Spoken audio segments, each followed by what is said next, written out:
My daughter asked if Daddy's friend from next door was going to be her new mommy since she already sleeps in Mommy's bed when I work nights. I was braiding Chloe's hair for picture day when she asked the question that changed everything. Mommy, when you and Daddy get divorced, do I have to call Mrs. Dunlap Mom, or can I still call her Joanna? I laughed and kept braiding.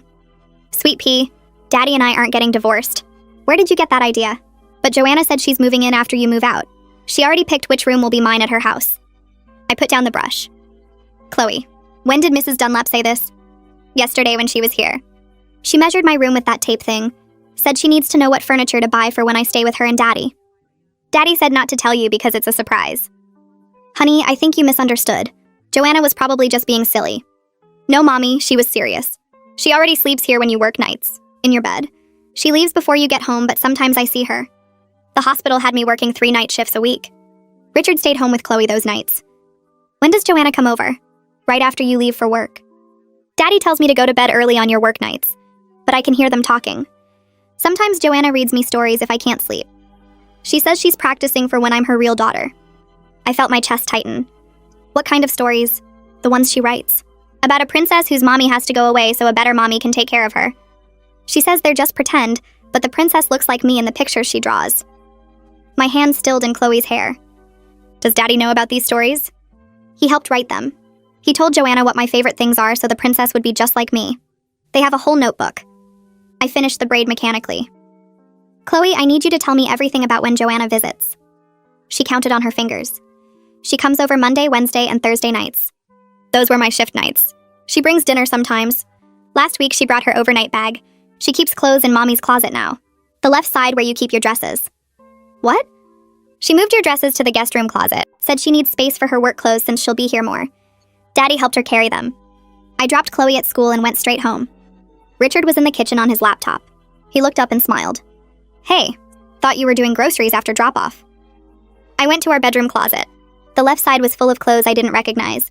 Blouses with tags still on them, dresses in Joanna's size. Richard stood in the doorway. I can explain. Chloe says Joanna's been telling her she's going to be her new mom. Kids misunderstand things. You know how Chloe is. She has an active imagination. I pulled out one of Joanna's dresses. This isn't imagination. This is her clothes in my closet. She needed somewhere to store some things. Her apartment is being renovated. For how long? A few weeks. Maybe a month. I walked to the bathroom. Her toothbrush was in the holder. Her makeup bag on the counter. Face cream, shampoo, all arranged like she lived here. I came back out. She's not storing things. She's moving in. You're being dramatic. She stays over sometimes when you work. It's convenient. 3 nights a week isn't sometimes. It's half the week. You work those nights anyway. What difference does it make who sleeps here? I went to Chloe's room, found the notebook in her desk, pages of stories in Joanna's handwriting. Princess Chloe's mother gets a job in another kingdom. Has to leave forever. The beautiful neighbor becomes the new queen. They live happily ever after.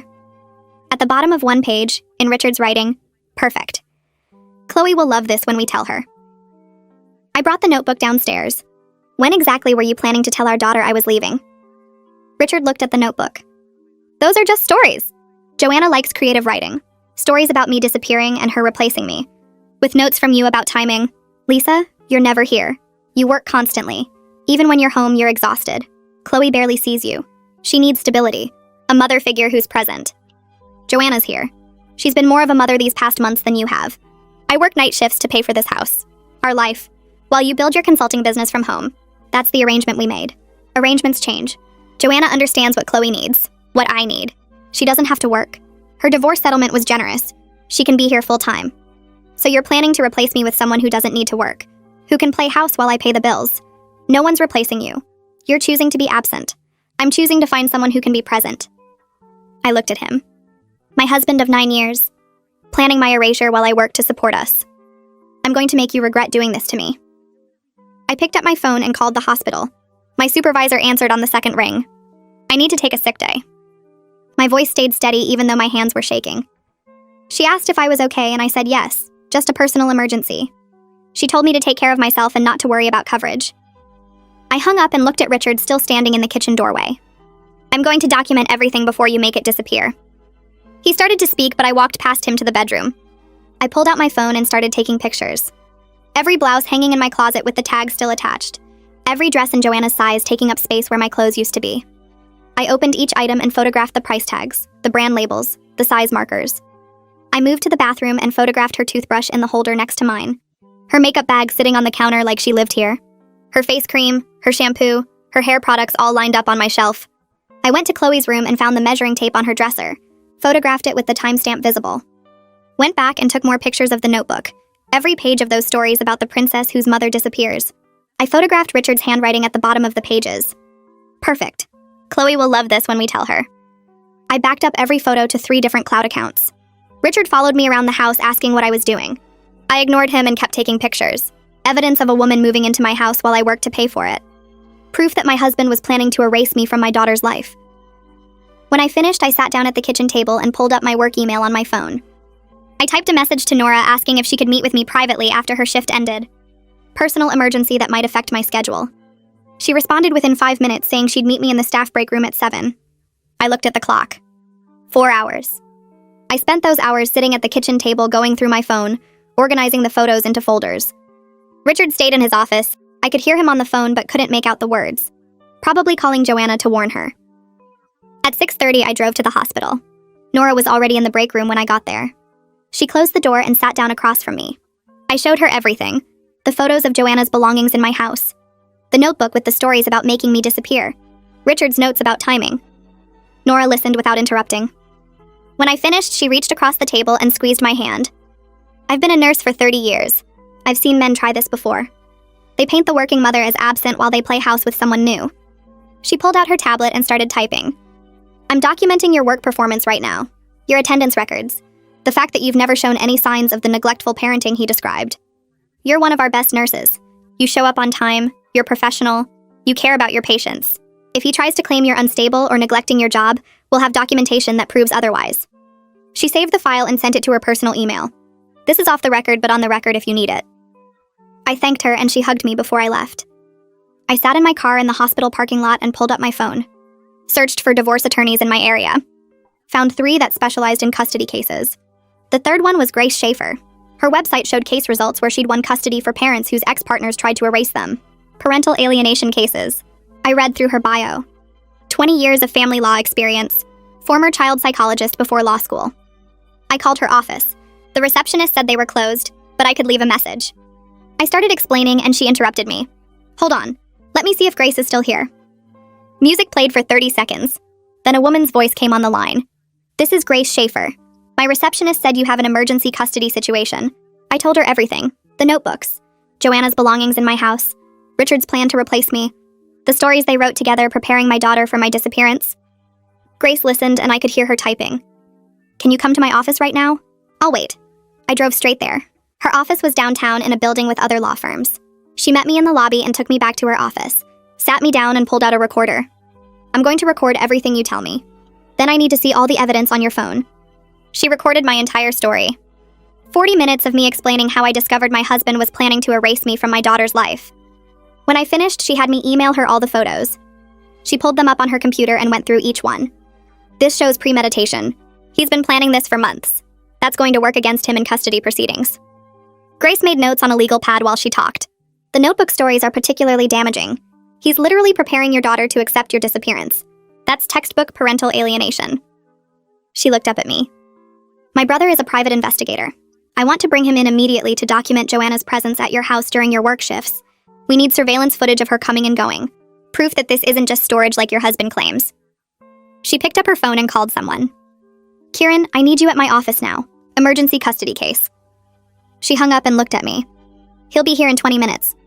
She spent that time explaining the custody evaluation process, how we'd file for emergency evaluation based on parental alienation, how the court would appoint someone to assess the situation, how Richard's documented plan would work against him. Kieran arrived and Grace introduced us. He looked like his sister with the same dark hair and sharp eyes. She showed him the photos and explained the situation. He nodded and pulled out his own tablet. I can set up surveillance tonight. Cameras positioned to capture everyone who enters and exits your property. We'll document her pattern of visits. How often she comes, how long she stays, whether she has a key. I gave him my address and my work schedule. He said he'd have cameras in place before my next shift. Grace walked me out and told me not to go home yet. Give Kieran time to set up without your husband noticing. I sat in a coffee shop for 2 hours before driving home. Richard was in the living room when I got back. He looked up from his laptop. Where were you? I told him I went for a drive to clear my head. He said we needed to talk about this situation. I told him I was tired and going to bed. Chloe was already asleep. I checked on her and then went to our bedroom. Got ready for bed like it was a normal night. Richard came in an hour later and got into bed beside me. We lay there in the dark, not speaking. I thought about Kieran's cameras outside capturing everything. Thought about Grace's plan to file for emergency custody evaluation. Thought about the notebook stories and Joanna's clothes in my closet. Richard's breathing eventually evened out into sleep. I stayed awake staring at the ceiling. The next night was one of my scheduled shifts. I got ready for work like always. Made dinner for Chloe. Helped her with her homework. Kissed her goodbye and told Richard I'd see him in the morning. Drove to the hospital and changed into my scrubs. Kieran texted me 30 minutes into my shift. She just arrived. Overnight bag. Let herself in with a key. I put my phone away and focused on my patients. Tried not to think about Joanna in my house. In my bed. Reading stories to my daughter about how I was going away forever. The week passed and Kieran sent me updates after each shift. Joanna arrived like clockwork 30 minutes after I left. Stayed until an hour before I was due home. Let herself in with her own key each time. He sent me screenshots from the surveillance footage.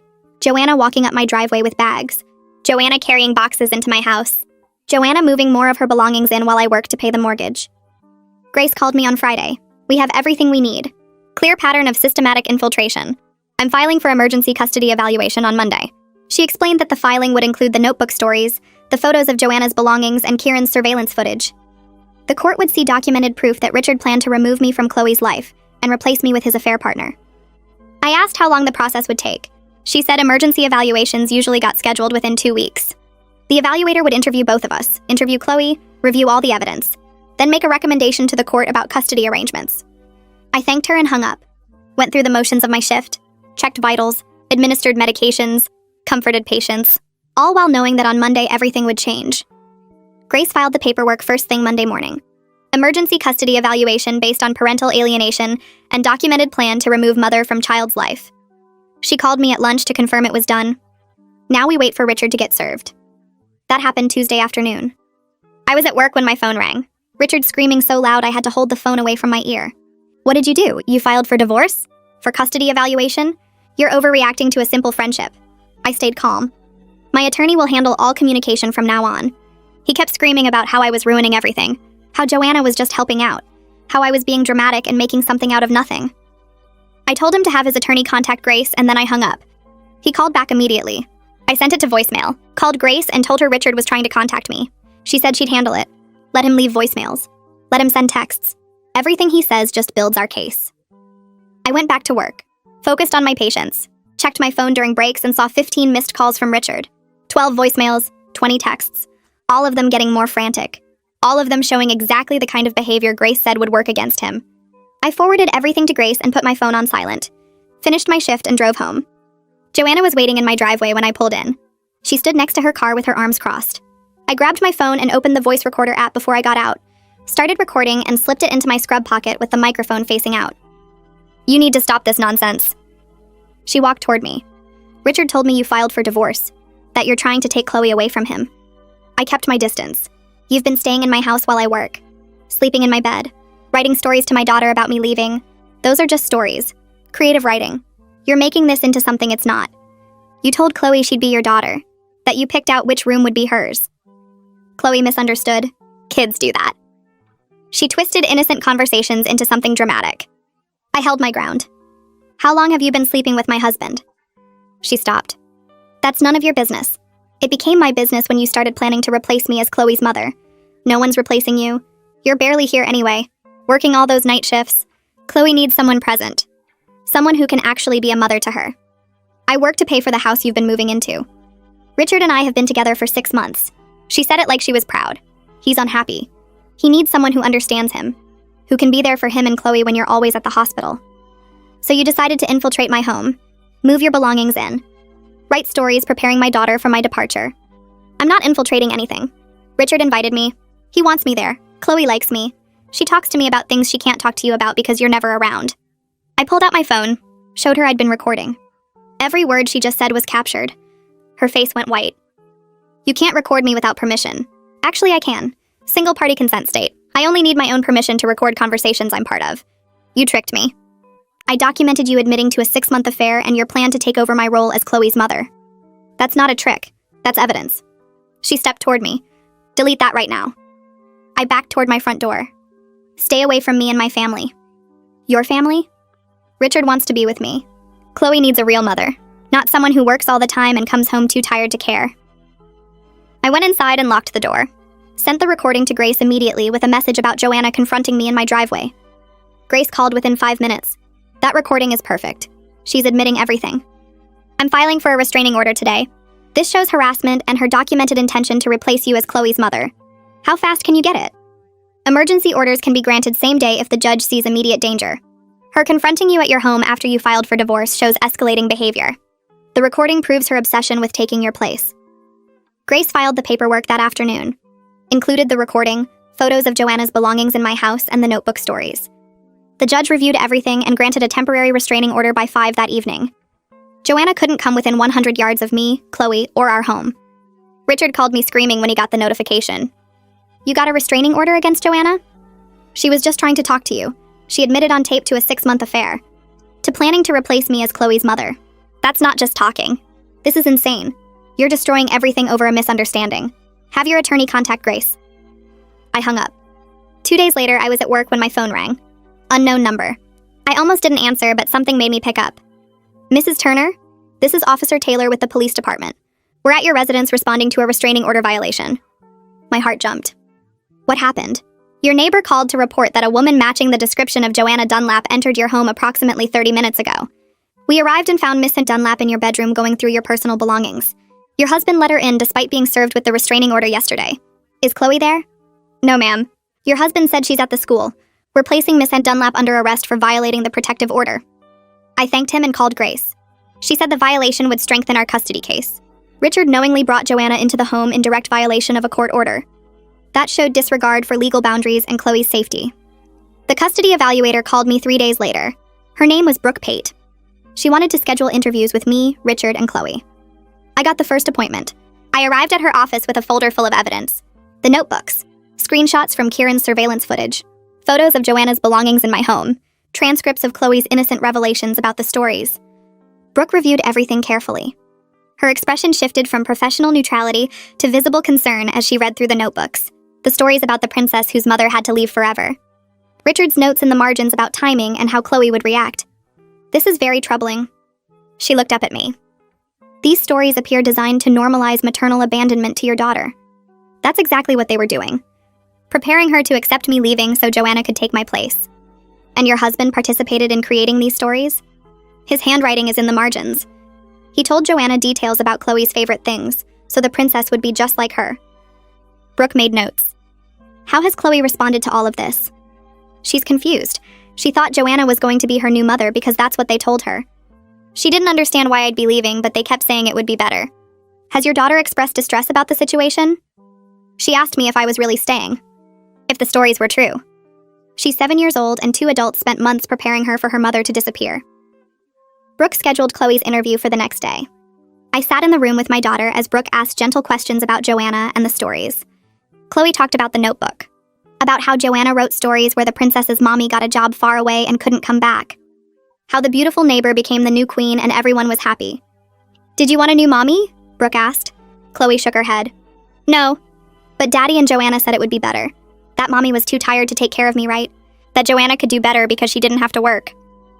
I felt my chest tighten watching my daughter explain how 2 adults manipulated her reality. Did the stories make you scared? Sometimes. Chloe picked at her sleeve. I didn't want Mommy to leave, but they kept reading them and saying it was okay. That I'd understand when I was older. Brooke made extensive notes. Asked Chloe about her daily routine, her relationship with me, her feelings about the changes at home. Grace called me after Richard's interview. It didn't go well for him. He spent most of the session complaining about your work schedule, praising Joanna's availability, never once acknowledging that your income pays the mortgage on the house he wanted to give to his affair partner. Did he mention the notebooks? He tried to claim they were just creative writing exercises, that you're overreacting. Brooke apparently asked him directly if he understood that preparing a child to accept maternal abandonment was a form of psychological manipulation. He didn't have a good answer. Kieran called me at work a week later. You need to hear this. I found something about Joanna. What? A woman named Tina reached out. She's Joanna's ex-husband's sister. She saw Joanna's name in connection with your case and wanted to warn you. Warn me about what? Joanna's done this before. She targeted Tina's brother when he was married, befriended his wife, gradually replaced her in the family. The pattern is identical to what she's doing to you. I met Tina at a coffee shop the next morning. She brought documents, photos, a timeline of how Joanna infiltrated her brother's marriage. She started as a friend. Tina spread papers across the table. Helpful neighbor. Then she was at their house constantly, offering to watch the kids, cooking dinner. My sister-in-law thought she was being kind. When did it change? When Joanna started telling the kids their mother wasn't doing enough, that she could do better. She wrote stories for them too, about how sometimes parents need to be replaced with better ones. My stomach turned. What happened? My brother left his wife for Joanna. Got full custody because Joanna had spent a year documenting every time his ex-wife worked late or seemed tired. Made her look neglectful. Then Joanna lost interest once she had what she wanted. Moved on to someone else within 6 months. I took photos of everything Tina brought, sent them to Grace. Grace called back within an hour. This establishes a pattern. Joanna's a serial homewrecker who specifically targets families. This will destroy Richard's case if he's still planning to claim she'd be a good influence on Chloe. Grace subpoenaed Richard's financial records. Found an account I didn't know existed. He'd been transferring money from his consulting income into this hidden account for 8 months. The transfers started right around when the affair began. He's been planning this for a long time. Grace showed me the bank statements. Systematically hiding money while you paid the bills. Building a nest egg for his new life with Joanna. Richard's business partner Casey called me on a Thursday afternoon. I need to talk to you about something. Can we meet? We met at a restaurant near his office. Casey looked uncomfortable. I didn't know what Richard was planning until recently. He pulled out his phone. But I found emails that I think you need to see. He showed me messages between Richard and Joanna, discussions about transitioning me out, about timing the divorce to minimize financial impact on Richard, about how to document my absence to build a custody case. He talked about you like you were an employee he was replacing. Casey looked disgusted. Not his wife, not Chloe's mother, just someone in the way of what he wanted. I forwarded the emails to Grace. She added them to our evidence file. The temporary custody hearing happened 3 weeks after I filed. I sat in the courtroom watching Richard's attorney try to explain the notebooks, the hidden money, the systematic infiltration of our home by his affair partner. The attorney kept using phrases like misunderstanding and creative expression. The judge cut him off. I've reviewed the evidence. These notebooks show 2 adults preparing a child to accept her mother's removal from her life. The financial records show the father hiding assets while the mother worked to support the family. The surveillance footage shows the father's paramour moving into the marital home during the mother's work shifts. This isn't a misunderstanding. This is calculated. The judge awarded me temporary primary custody. Richard got supervised visitation only, every other weekend, 2 hours at a time, with a court-appointed supervisor present. Richard looked shocked. His attorney tried to argue. The judge shut it down. The father violated a restraining order to allow his affair partner access to the family home. He participated in creating materials designed to psychologically prepare the child for maternal abandonment. He hid financial resources while his wife worked to support the household. These actions demonstrate poor judgment and concerning disregard for the child's emotional well-being. Supervised visitation will continue until the full evaluation is complete and the father demonstrates understanding of appropriate parental behavior. I left the courthouse with Grace. Chloe was safe. Richard couldn't take her. Joanna couldn't get near us. The house was mine. Everything Richard planned had fallen apart. My phone rang at 6 that evening. Richard's mother. I almost didn't answer, but something made me pick up. Lisa, it's Margaret. I need to talk to you about what happened today. Her voice sounded tired. Richard told me about the hearing. I had no idea what he was planning. None of us did. I sat down on the couch. He never mentioned any of this to you? Nothing. He said you two were having problems, but he made it sound like normal marriage stuff. Work stress, different schedules. I never imagined he was planning to replace you with that woman next door. Margaret's voice got harder. I found out about the notebooks today. Richard's sister came over after the hearing and told me everything. The stories about Chloe's mother leaving. The way they prepared my granddaughter to accept your disappearance. I'm disgusted. She paused. I want you to know I'm on your side in this. Richard is my son, but what he did is wrong. Unforgivable. I want to keep seeing Chloe regardless of what happens between you and Richard. She's my granddaughter and I love her. I felt something loosen in my chest. Thank you, Margaret. That means a lot. We made plans for her to take Chloe to the park that weekend. When I hung up, Richard's sister texted me. Similar apology. Similar disgust at what her brother had done. His own family was turning against him. 2 days later, the school called. This is Principal Davis. We have a situation. Joanna Dunlap just tried to pick up Chloe from the school. She claimed she's the emergency contact. My heart stopped. Where is she now? We didn't release Chloe to her. Miss. Dunlap became aggressive when we refused, so we called the police. They're here now. I grabbed my keys and drove to the school. Police cars in the parking lot. Joanna in handcuffs near one of them. She saw me and started yelling, "You can't keep me away from her. Chloe needs me. You're never there for her." The officer guided her into the car. Principal Davis met me at the entrance. "Chloe's fine. She's in my office with the counselor. We were prepared for this because of the custody situation you informed us about. The restraining order is posted in our system. The moment Monsieur Dunlap showed up, we knew she wasn't allowed here." I found Chloe sitting on a small couch in the principal's office. The counselor sat nearby. Chloe looked scared. "Mommy, why was Joanna here? Why was she yelling?" I knelt down and hugged her. "Joanna made some bad choices, honey. The police are handling it. You're safe." The officer who arrested Joanna came in to get my statement. Second violation in a month. The judge won't be happy about this. I drove Chloe home and called Grace immediately. She arrested again, at the school. Grace swore softly. That's perfect for us. Terrible for her, but perfect for our case. I'm filing a motion tomorrow. Grace's motion arrived at the courthouse the next morning.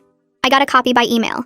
She laid out every violation, every attempt Joanna made to insert herself into Chloe's life, every piece of evidence showing obsessive behavior. The motion argued that Richard's plan to make this woman Chloe's primary caregiver showed dangerous judgment, that any man who would choose someone this unstable to raise his daughter shouldn't have unsupervised access. The hearing happened fast. Emergency motion. The judge who'd granted the temporary custody order presided. Grace presented the evidence. The restraining order violations, the arrest reports, Joanna's attempt to take Chloe from the school. Richard's attorney tried to argue that Joanna's behavior wasn't Richard's fault, that he couldn't control what she did. The judge cut him off. Your client planned to move this woman into his home as his daughter's primary caregiver. He spent months preparing his daughter to accept this woman as her mother. Her behavior demonstrates exactly why the mother's concerns about this arrangement were valid. The judge looked at Richard. As a condition of maintaining even supervised visitation, you will have zero contact with Joanna Dunlap. No calls, no texts, no meetings. If I find out you've violated this order, your visitation will be terminated entirely. Do you understand? Richard nodded. He looked smaller somehow. Defeated. Grace smiled as we left the courthouse. That went better than expected. Brooke called me the following week. The custody evaluation is complete. I'd like you to come by my office to review it before I submit it to the court. Grace came with me. We sat in Brooke's office while she walked us through her findings. The report was 30 pages long. Detailed interviews with me, Richard, Chloe, home visits, psychological assessments. Brooke's conclusion took up the last 5 pages. Mr. Richard's plan to systematically replace the child's mother with his affair partner shows concerning disregard for the child's attachment to her mother and disturbing willingness to manipulate the child's reality through fictional stories normalizing maternal abandonment.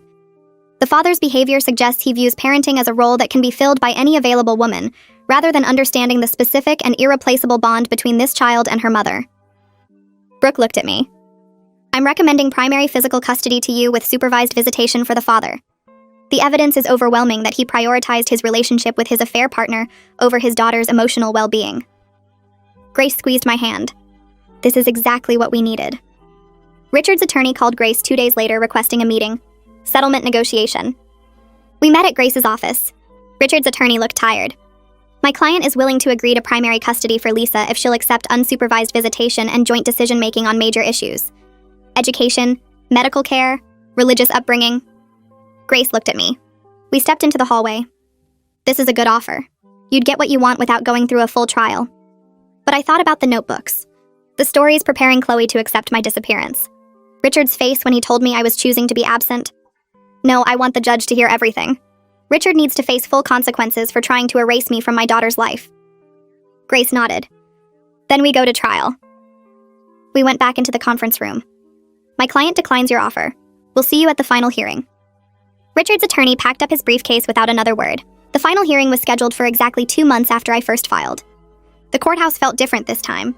More permanent, more serious. I wore my best suit. Grace had prepared me for days. We'd practiced my testimony until I could recite it without crying. The judge entered and everyone stood. The same judge who'd handled the temporary custody hearing. She'd read everything, the notebooks, the financial records, Brooke's evaluation. Grace called me to the stand first. She walked me through discovering the plan, finding Joanna's clothes in my closet, her toiletries in my bathroom, the notebook in Chloe's room. Tell the court about the stories. I described them in detail. Princess Chloe's mother getting a job in another kingdom. Having to leave forever. The beautiful neighbor becoming the new queen. Richard's handwriting at the bottom of one page saying, "Perfect. Chloe will love this when we tell her." And what was your reaction when you found these stories? I felt like my husband had been preparing our daughter to accept my death while I was still alive. Like he was erasing me while I worked to support our family. The judge's expression got harder as I spoke. She took notes constantly. When did you first learn about Joanna staying in your home? When my daughter told me the morning I was braiding her hair for picture day. Chloe said Joanna already picked which room would be hers at Joanna's house. That Joanna measured her room to know what furniture to buy. I described coming home, finding the clothes, the toothbrush, the systematic infiltration of my home while I worked night shifts to pay our mortgage. Grace showed the surveillance footage Kieran had captured. Joanna arriving after I left for work. Staying until just before I came home. Letting herself in with her own key. The judge watched without expression, but her jaw was tight. Richard took the stand after lunch. His attorney tried to make the stories sound innocent. Creative writing, harmless fiction, just helping a friend with a project. The judge let him talk for maybe 5 minutes before she interrupted.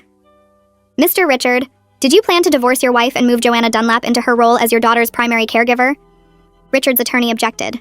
The judge overruled. Answer the question, Mr. Richard. Richard opened his mouth, closed it, looked at his attorney, looked back at the judge. The silence stretched out.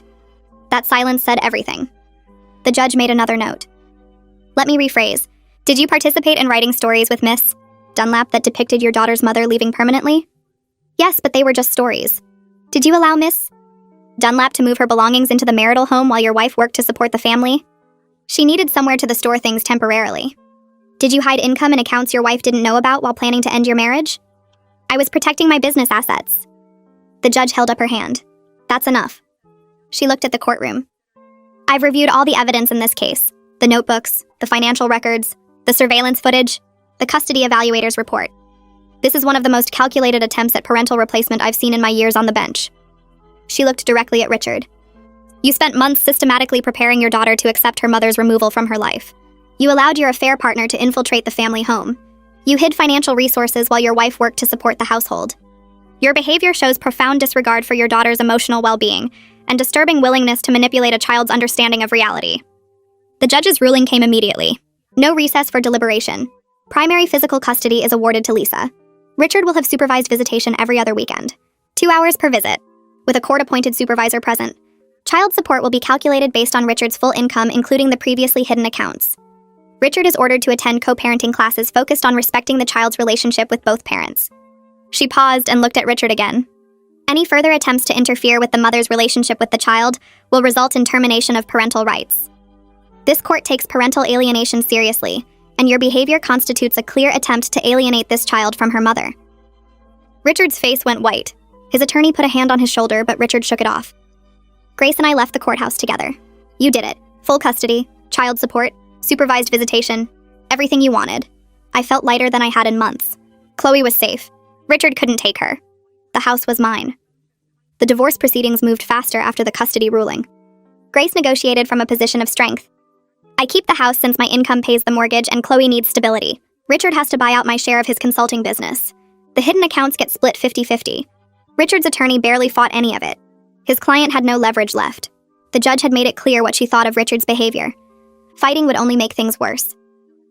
We finalized everything in 6 weeks. The house deed transferred to my name alone. Richard's business buyout payment hit my account. The hidden money he'd been stashing for his new life with Joanna got divided.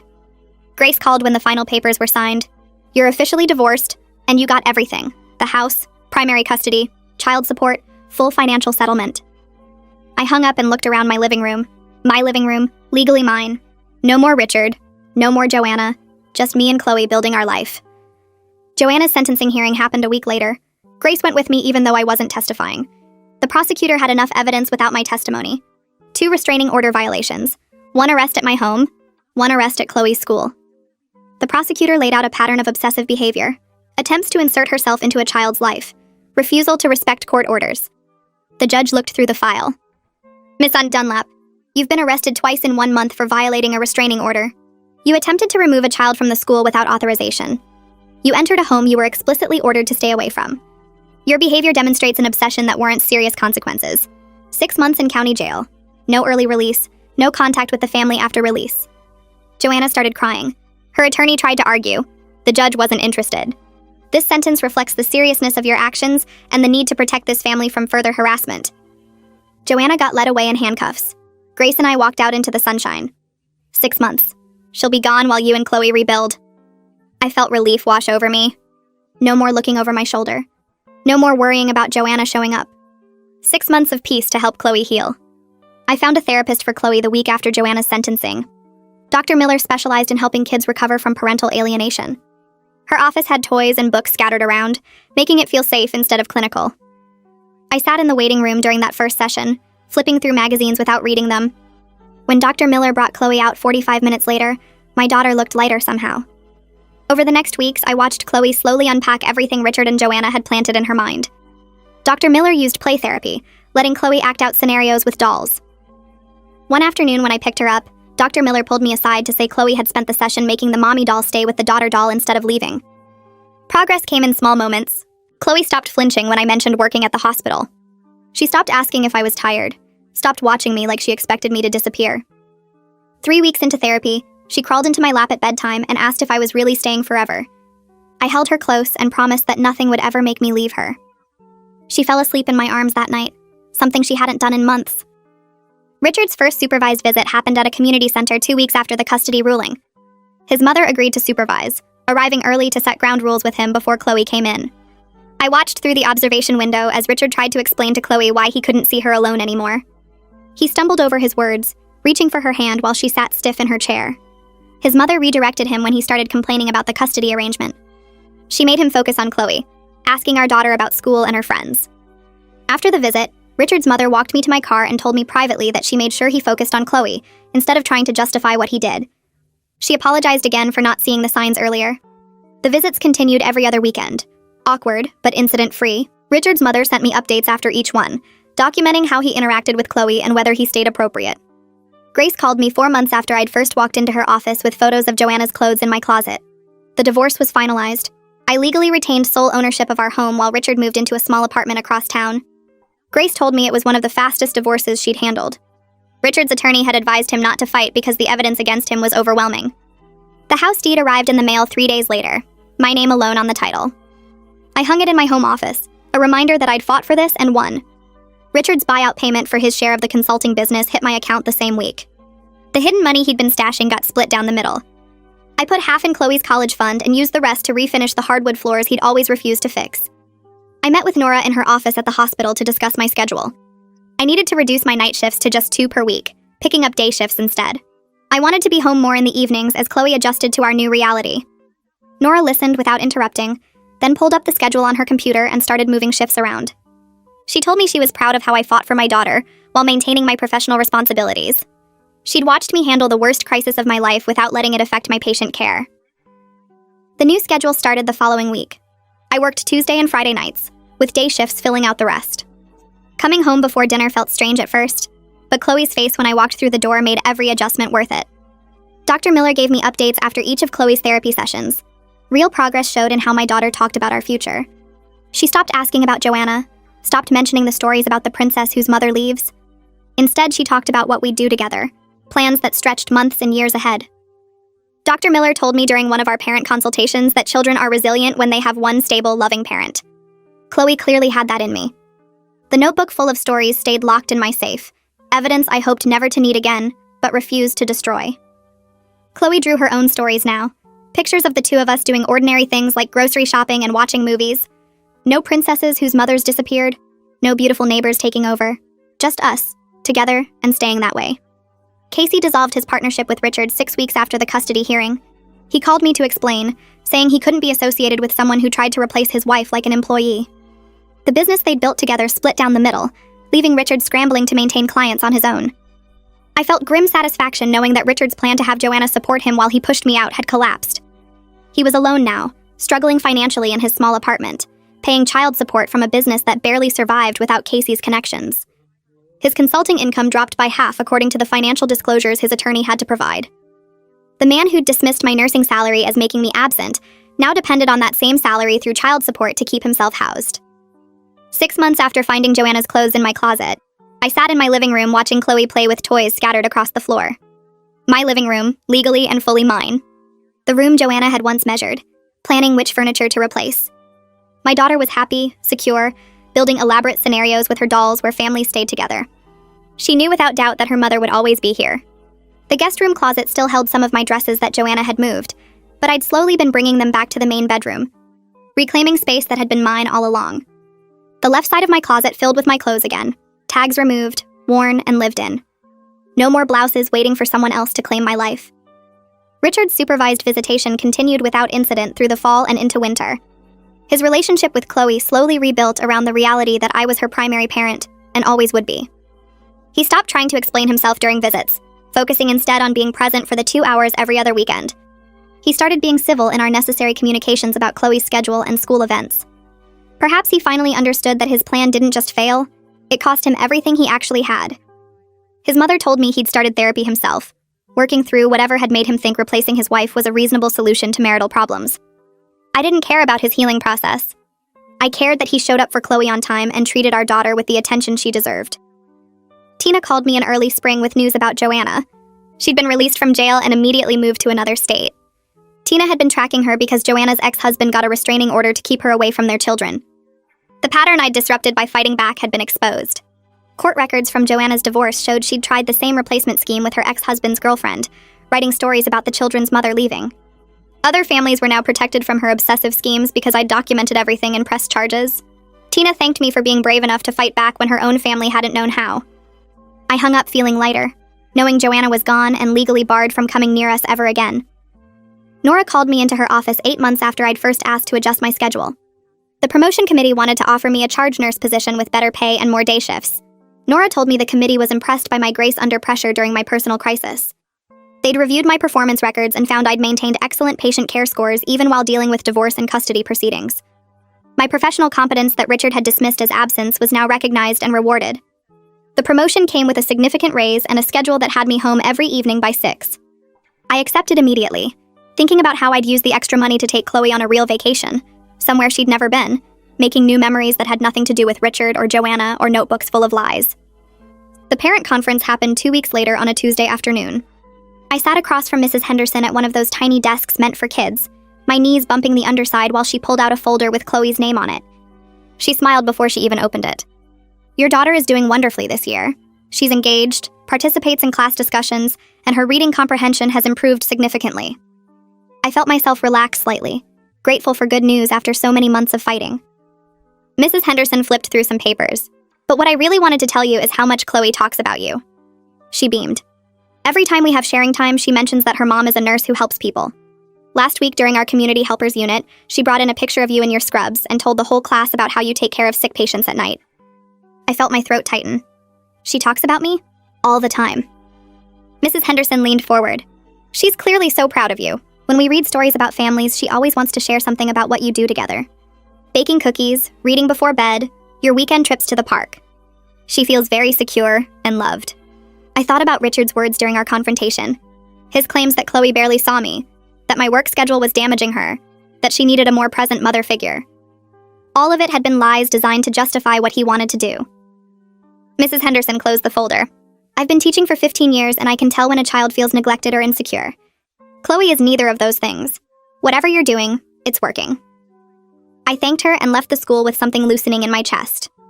Richard's guilt had made him project his own failures onto me, twisting reality to excuse his betrayal. Richard's mother started coming by every Saturday morning 3 weeks after that conference. She'd knock on the door at 10, always bringing something for Chloe. Books, art supplies, her homemade cookies that my daughter loved. "I'm so sorry I didn't see what he was planning." She said it the first time and kept saying it every visit. I should have known something was wrong. I told her she couldn't have known, that Richard had hidden it well. But she shook her head. "I raised him better than that. What he did to you, trying to replace you like you were nothing." She took Chloe to the Children's Museum one Saturday, then to the aquarium the next. My daughter came home happy and tired, telling me about the sharks they saw and the paintings they made together. Richard's mother always returned her right on time and stayed for a few minutes at the door. "You're a wonderful mother," she'd say it while Chloe ran inside to put away her things. "I'm grateful you fought to keep her from being manipulated." She told me about calling Richard after the custody hearing, telling him he'd shamed the family and broken something that might never be fixed. "He's my son and I love him, but what he did was unforgivable." She became a regular part of our lives, the grandmother Chloe needed, apologizing with actions instead of just words. 1 year after I found the notebook in Chloe's desk, I sat in my living room on a Saturday evening watching my daughter build a fort out of couch cushions. The house was quiet except for her humming while she worked. My promotion had been official for 4 months now, the pay increase making everything easier. I'd paid down the credit card debt from the divorce attorney fees and started saving for the vacation I'd promised Chloe. We were going to the beach in summer, just the two of us, making memories in a place Richard and his plans had never touched.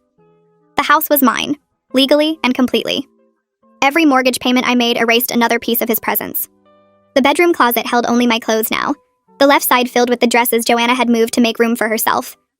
I'd thrown out her toothbrush and makeup months ago, scrubbed away every trace of her attempted takeover. Chloe thrived here in ways I'd worried might be impossible after everything she'd been exposed to. Her therapy sessions had dropped to once a month, her therapist saying she showed remarkable resilience. My daughter knew she was loved and safe, and that certainty had helped her heal faster than I'd hoped. I worked day shifts mostly now, home every evening by 6 to make dinner and help with homework. The work Richard had dismissed as absence had paid for this stability, this peace, this home where Chloe could build forts and hum without fear of someone trying to replace her mother. Chloe asked the question on a Wednesday night while I was making spaghetti. Why did Daddy try to bring Joanna into our family? She stood in the kitchen doorway holding her math homework, looking at me with those serious eyes that meant she'd been thinking about this for a while. I turned down the heat on the stove and sat at the table, patting the chair next to me. She climbed up and waited. Daddy made a mistake. I chose my words carefully, keeping them age-appropriate like her therapist had coached me. He hurt people because he wasn't thinking about how his choices would affect others. But he's learning to be better now. Is that why we don't live with him anymore? Chloe traced patterns on the table with her finger. Yes, sometimes when people make big mistakes, they need to live separately so everyone can heal and be safe. She nodded, accepting this with the straightforward logic of children who know they're loved. Do you still love him? No, sweet pea. But I don't hate him either. He's your daddy and he loves you, and that's what matters. She seemed satisfied with this and went back to her homework while I finished cooking. Later that night, I heard her talking to her stuffed animals during playtime, explaining to them that sometimes grown-ups make mistakes, but kids are still safe and loved. The resilience of children who have one stable parent never stopped amazing me. I started dating again in early spring, carefully and slowly like I'd promised myself. His name was Noah, a physical therapist I met at a hospital continuing education seminar. We went for coffee first, then dinner, then weekend hikes while Chloe stayed with Richard's mother. I told him about the divorce on our third date, the broad strokes without all the painful details. He listened without judgment and told me about his own divorce 3 years earlier. We took our time, both of us cautious after being hurt. Chloe didn't meet him until we'd been dating for 4 months, and even then it was just a quick introduction at a park. She said hi and went back to playing on the swings while Noah and I sat on a bench talking. Over the next few weeks, she saw him more, always in casual settings where there was no pressure. He never tried to act like a parent or push himself into our lives too fast. One Saturday, he brought supplies to help Chloe build a birdhouse, and I watched them work together in the backyard, my daughter laughing at his terrible jokes. Her ability to trust new people in our lives showed me we'd healed from Richard's betrayal. His attempt to replace me had only made our bond stronger, made Chloe more certain of who her real mother was and would always be. Richard completed his co-parenting classes in June, and his attorney filed a motion requesting unsupervised visitation. I called Brooke, Chloe's therapist, before responding. Is she ready? Brooke reviewed her notes from recent sessions. She's doing well, and she's expressed interest in spending more time with her father. I think supervised visits have served their purpose. She's secure enough now to handle unsupervised time. I agreed to the request, and the judge approved it at a brief hearing. Richard got Chloe every other weekend, Friday evening through Sunday afternoon. The first visit went smoothly according to Chloe, who came home talking about the movie they watched and the pancakes he made for breakfast. The second visit was equally uneventful. By the third month of unsupervised time, a new pattern had formed. Richard picked Chloe up on time, returned her on schedule, and focused on being her father instead of trying to explain or justify what he'd done. He'd finally accepted the reality that I was Chloe's mother, present and permanent, and nothing would change that. His supervised visits had taught him what mattered, and the consequences of his choices had reshaped how he showed up for our daughter.